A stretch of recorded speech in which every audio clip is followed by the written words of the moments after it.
Shalom saudara. Eh, Hari ini saya mau membahas sesuatu untuk menambah wawasan dan mungkin menambah sedikit teologi ya. Karena hari-hari ini semakin banyak pertanyaan tentang hal kekristenan. Ini adalah suatu hal yang sangat wajar sekali. Karena memang kalau kita bandingkan orang dulu yang mungkin dengan Alkitab yang sangat sulit untuk dimengerti dengan Alkitab yang kita pakai sekarang, terlebih orang sudah lebih banyak menggunakan gadget. Cara-cara untuk menemukan ayat-ayat Alkitab itu jauh lebih gampang saat ini daripada masa-masa dulu. Bahkan saya mendengar dari para ahli yang menemukan Alkitab itu, mereka menyebut bahwa ayat pun belum ada, kemudian pasal-pasal dari Alkitab itu juga belum ada, bahkan yang namanya perikop itu lebih lagi tidak ada.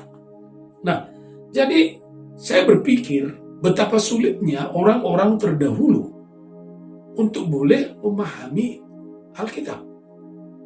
Nah, sehingga saya berpikir bahwa pemahaman-pemahaman yang mereka miliki bisa saja menjadi salah. Kenapa? Karena untuk menghubungkan satu ayat dengan ayat yang lain, itu menjadi sesuatu hal yang sangat sulit dan rumit. Nah, saudaraku, saya hanya ingin menambah wawasan kita dan membuka pola pikir kita. Mana tahu, kita sebagai orang-orang Kristen, maaf bukan Nasrani. Kristen dan Nasrani itu di Alkitab saya melihat satu hal yang berbeda. Dan kemudian kita harus mulai melihat lebih jauh. Ada begitu banyaknya pandangan-pandangan. Ada yang menyatakan Katolikos yang bercerita tentang hal yang umum. Kemudian ada yang bercerita tentang protes. Lalu ada lagi yang bercerita tentang reform. Nah, saudara, kadang kita tidak tahu mana ini yang benar. Nah, tentu kalau kita ingin tahu yang benar, kita harus kembali kepada Alkitab. Saya juga melihat bahwa banyak orang yang bercerita tentang Tuhan, tentang Allah, tentang Yesus, tentang Kristus, hanya orang-orang yang sebut saja mereka hanya plagiat. Mohon maaf, jangan tersinggung, saya hanya berpendapat. Nah, kalau kita hanya sebagai plagiat, belum tentu kita memiliki pandangan sendiri. Kita tidak akan pernah memberitahu apa yang kita dapat dari Alkitab kepada orang lain. Mohon ini untuk dipertimbangkan. Itu yang pertama. Dan hal yang kedua, mengapa kita harus mempertahankan sesuatu yang tidak jelas, yang tidak memiliki fondasi dasar yang kuat dengan yang namanya doktrin? Lalu kita memaksakan diri dengan doktrin itu. Banyak hal-hal yang dibangun dari dasar yang salah akan menghasilkan kesalahan. Nah, mari kita berpikir jernih dulu dari hal ini. Kekristenan adalah sesuatu yang sangat luar biasa. Jadi kita tidak bisa memandang dari satu sudut saja. Kecuali kita memandang dari satu sudut yang namanya Alkitab. Dan hal yang kedua, kita jangan sampai gampang mencomot-comot Alkitab hanya sepenggal-sepenggal. Nah, beberapa hari yang lalu saya sedang memperhatikan sebuah ayat di dalam Efesus pasalnya yang pertama, ayatnya yang keempat itu. Di situ diceritakan tentang ajaran tentang predestinasi. Nah, saya memperhatikan ayat itu seolah-olah ayat itu enak saja dicomot sedemikian rupa tanpa melihat kelanjutan daripada ayat itu. Nah, ini yang mengawali saya jauh lebih berani untuk menyampaikan dan untuk bertanya, untuk memberitahu dan untuk mendapatkan hasil dari apa yang saya sampaikan pada hari ini. Nah, kalau kita lihat itu dalam Efesus 1 itu yang mengatakan bahwa ini ya, sebab di dalam Dia Allah telah memilih kita sebelum dunia dijadikan.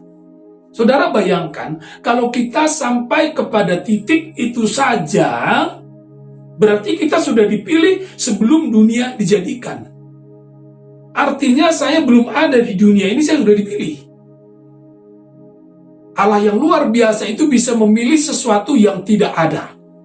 Nah, tetapi kalau saya perhatikan di ayatnya yang selanjutnya, ini seolah-olah menjadi sebuah ketentuan. Ini menjadi keputusan. Nah, keputusannya adalah memilih kita. Saya ambil di sini kita itu adalah saya dan saudara, ataupun semua manusia. Itu dibuat ketentuannya, yaitu di koma yang selanjutnya, supaya kita kudus dan tak bercacat cela di hadapannya. Nah, saudaraku, kalau kita hanya mencomot ayat ini setengah, ini akan menyulitkan. Sangat menyulitkan sekali. Jadi tolonglah, jangan sampai kita membangun dasar dari hal-hal yang hanya separuh-separuh. Mari kita baca. Saya tidak mengatakan yang disebut sebagai Bapak Gereja itu sudah salah, belum tentu.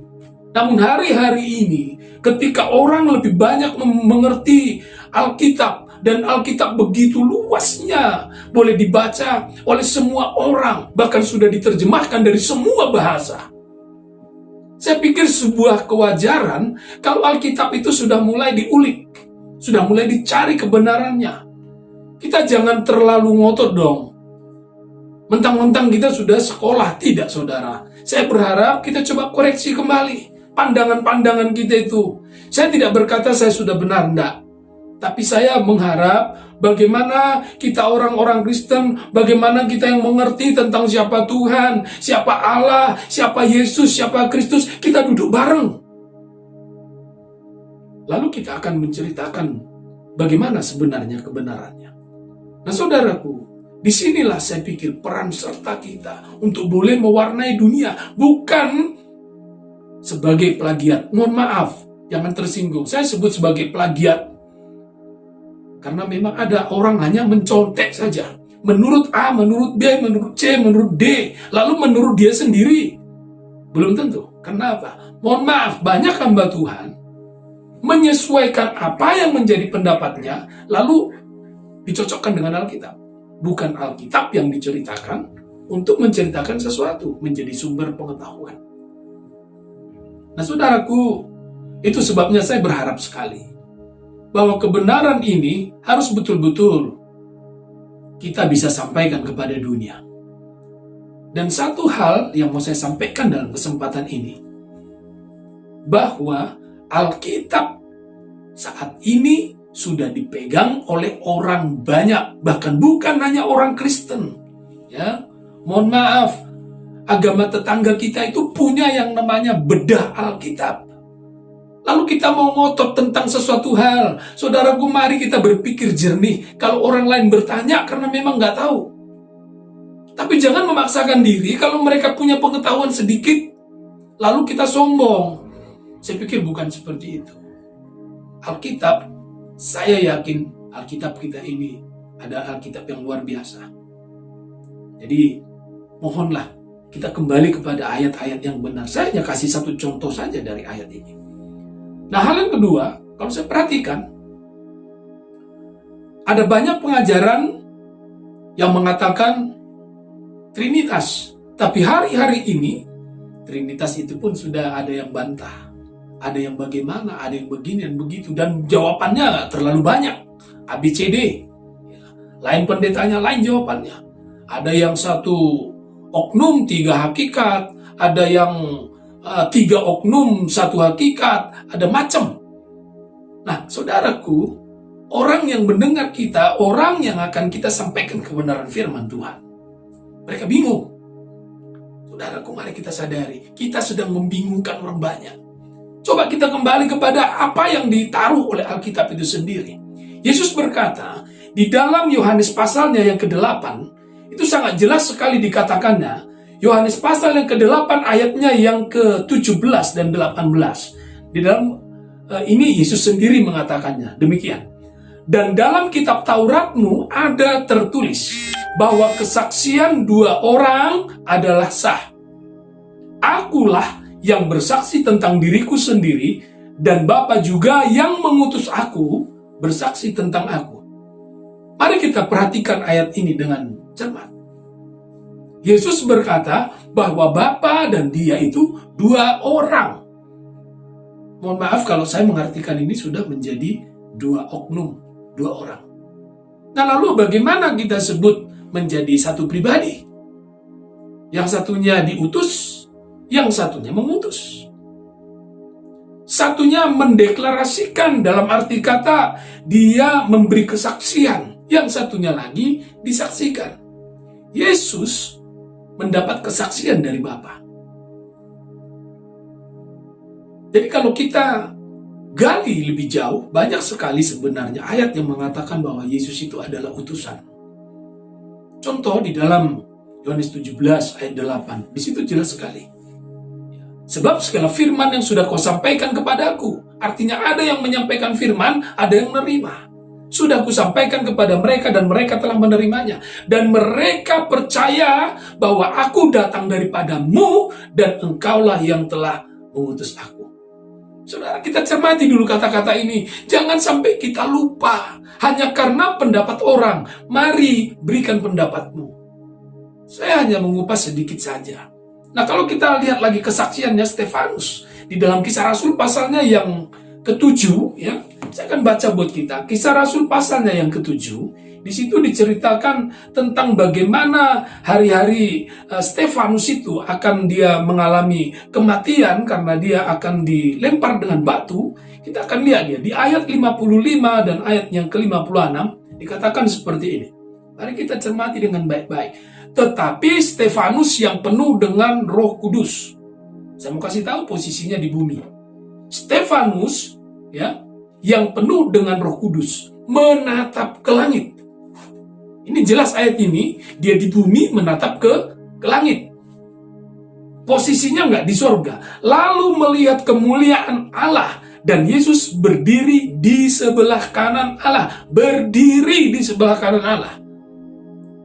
Lalu ada kesaksiannya berkata demikian. Lalu katanya, sungguh aku melihat langit terbuka dan anak manusia berdiri di sebelah kanan Allah. Bagaimana kita mencermati ayat ini? Stefanus sendiri melihat ke surga. Begitu dia lihat ke surga, ada langit yang terbuka. Lalu di situ berdiri Allah. Lalu di sebelahnya ada Yesus. Bagaimana kita bercerita tentang Trinitas? Apakah memang Trinitas ini menceritakan ketiga oknum ini tadi? Satunya adalah Roh, satunya adalah Yesus, dan satunya lagi adalah Allah. Jadi saudaraku, saya hanya membuka wawasan kita di dalam hal ini. Saya sangat percaya bahwa kita akan mencoba menggali. Mohon maaf, saya bukan menggurui saudara sekalian. Tapi saya coba, mohon maaf sekali lagi, menginsafkan kita dari seorang plagiat-plagiat. Mohon maaf, plagiat. Saya mau membuat kita sadar dulu. Supaya bagaimana? Janganlah pendapat ABCD. Kita hamba Tuhan, bukan hamba ataupun perpanjangan lidah dari orang. Sebut saja bukan perpanjangan lidah dari para, sebut saja bapak-bapak gereja. Bukan, kita hamba Tuhan. Jadi kita harus berbicara tentang apa yang disampaikan oleh Tuhan. Dan saya sangat percaya, hari-hari ini kita bisa mengupas Alkitab jauh lebih baik daripada mereka-mereka yang dulu. Sampai di sini dulu. Salam saya. Salam. Tuhan Yesus memberkati.